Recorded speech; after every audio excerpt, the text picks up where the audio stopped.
So yun guys, kakabit tayo ng brake pad ng Aerox version 2.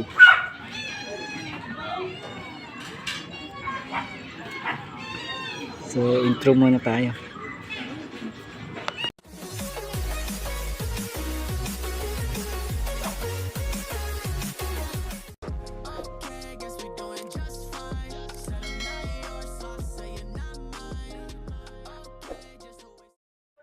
So what's up guys?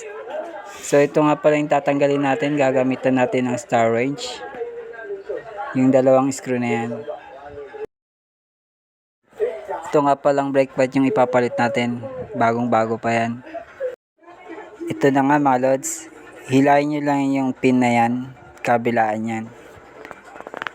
So kahit gumamit lang kayo ng pliers o kaya long nose, kailangan nyo din linisin to mga lods. Kailangan nyo din palang brushin yung brake pad na yan no, mga lods, para matanggal yung mga putik. A few moments later. Tapos ko nang linisin yung brake pad, so tinulak ko na rin yung piston nya. Bago nyo pala itulak yung piston, buksan nyo muna tong pang bleed na yan. So 8 yung sukat nyan.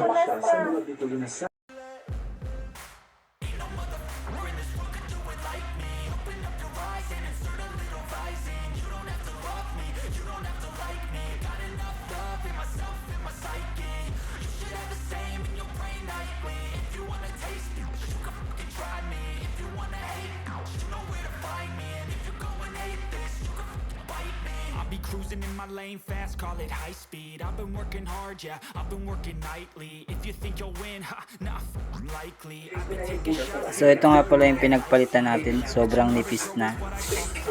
Kailangan na talagang palitan, no? Yan yung pinaka-stock ko. Almost 2 years din yan. So thank you.